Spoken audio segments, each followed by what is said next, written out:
Breaking news, Vice President J.D. Vance just saying the Trump administration is, quote, feeling good about Trump's tariffs. We're feeling good. Look, I frankly thought in some ways it could be worse in the markets because this is a big transition. You saw the president said earlier today, it's like a patient who was very sick. We did the operation, and now it's time to make the patient better. And that's exactly what we're doing.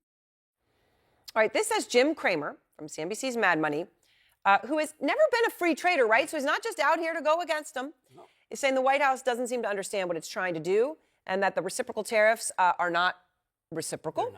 And could do tremendous damage. So out front now, Jim Cramer of CNBC's Mad Money and Squawk on the Street, all on CNBC, that incredible network that I will love to the day I die. Just so great to be here with you, Erin. So, and I'm so thrilled that we're able to talk. Okay, so what the heck is going on? Well, I'm let down because I'm not a free trader. I'm a fair trader, always have been from the days when you worked with me at CNBC. Yep. And what I was hoping was that a coordinated thing where if you are charging us 20%, we charge you 20.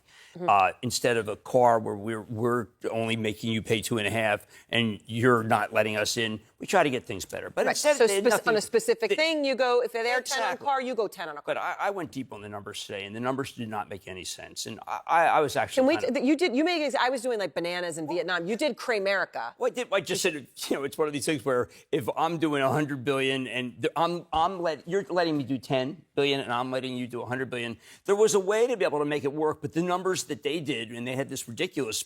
I mean, that was the chart that they had with the mathematical equation. I mean, are you kidding me? How about just like it looked like an Einstein. I know. How about the fact that it was just wrong? Yeah. And what bothered me, Aaron, was that they really did over and over again. The president said, "Listen, it's going to be reciprocal. So you do it, we do it, and that was going to be so good." And I really believed in it. And I feel like a sucker tonight. Because I am not a free trader, and I do not believe in free trade. And I was just as tough, if not tougher, than his people. But they screwed it up, and they did it a totally ill-advised way. And I was very let down as someone who really, truly believes that free trade is awful for the American working person. This is what they came up with. Geez, come on, have some gumption, have some math. I mean, how in the world do they do that after all of this?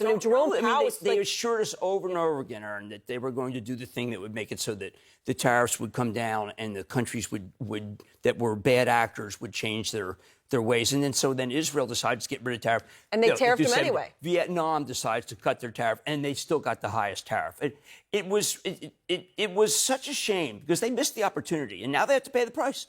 And it's funny, too, because none of this stock market, none of this had to happen. And I feel bad because a lot of people lose money when this happens. I hope people just be calm, be constructive. But the way that they handled it was so Bush League that I was surprised. And President Trump has people who around him know these things. And can you explain why when you hear Scott Besson, he is a smart guy. He's very smart. He is a smart, thoughtful, respected person. Right. And he came out and defended these. Well, I think when you But people like that, they know. He knows. I tried to think like that because Peter Navarro is someone I've known for 5 decades. Yep. And I was hoping that Peter, who I talk with a lot, really understood because he understood. He taught me these things.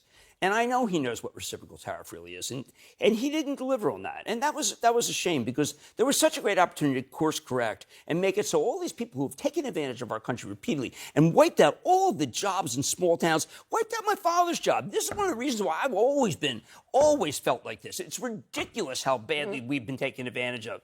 And I thought they were going to do something. And what did they do? They cratered the damn stock market and gave us nothing.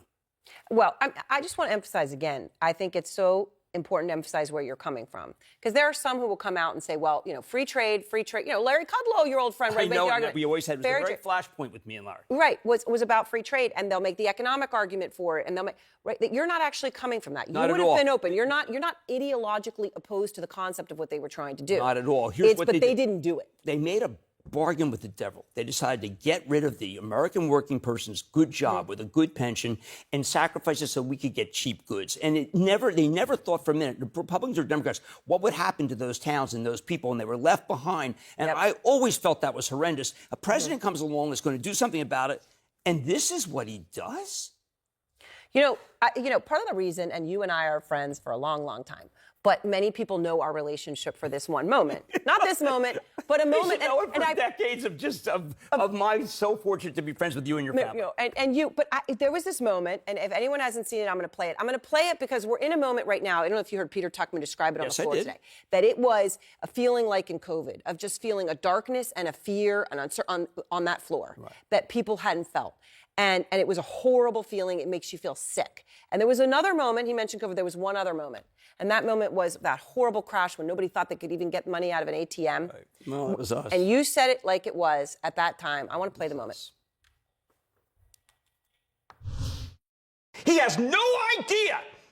Cramer. I have talked to the heads of almost every single one of these firms in the last 72 hours, and he has no idea what it's like out there. None!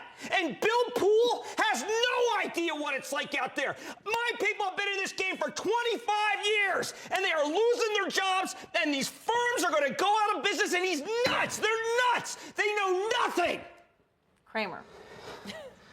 I have not seen it like this since I went 5 bid for 500,000 shares of Citigroup when I got hit in 1990. This is a different kind of market, and the Fed is asleep.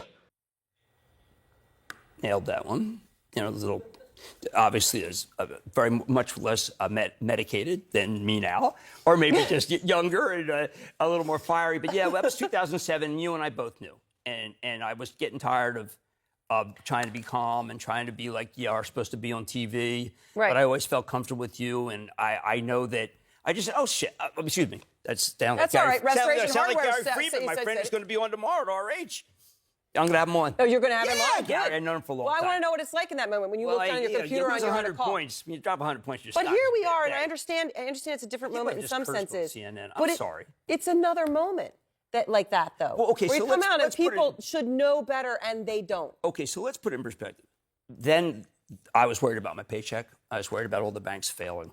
I was worried that Bernanke didn't know what he's doing, and he didn't. That Tim Geithner was a terrific Treasury Secretary, but he didn't understand. And what I saw happening was just the unraveling of the Republic. This is not that. This is a man-made issue that can be corrected through some thought. Maybe get the Treasury Secretary more involved. Maybe explain to the people why you wanted to do this. But this is nothing. And by the way, like a man-made issue. It is an issue made by one man. Right. So it's true. And there were others who were around him who didn't give him good advice. But this can be, and look, and I know he's going to have to dig in his heels because that's his nature. But the economy's stronger. Unemployment is very, very low still. We still have a fantastic Fed chief in Jay Powell, who's a remarkable person, an adult in the room who will do the right thing now because they just created inflation. They didn't seem to realize. I mean, I thought that President Trump won in part because he realized that there was so much inflation. Well, they just gave you far more inflation. That was a shame. And now you got people hoarding. Forget that. I mean, I'll see you at Costco on Saturday. I love Costco, but not because I'm hoarding. But I do buy gold for Costco, and I like gold. But I just feel that they just did the wrong thing, Aaron. But it's not something that is catastrophic. The stock market will recover, but this is not 2007 when so many people lost everything. Yeah, well, and let's hope that they can course correct. By the way, Jim Cramer buys gold bars at Costco. There you go. Well, I was dealing with the gold executive the other day who said, you know what? I do it too. I get 3% back on my credit card. I said, but you're the largest gold miner in the world. He goes, a bargain's a bargain. All right, well, there you go. So there's your advice. You're Gold the bars at best. Costco. Thank you for having me. It's wonderful to see you, Jim. Yeah. And so appreciative that you could come and that CNBC let you come. And, of course, CNBC's Mad Money, Squawk on the Street. Very kind. You can see Jim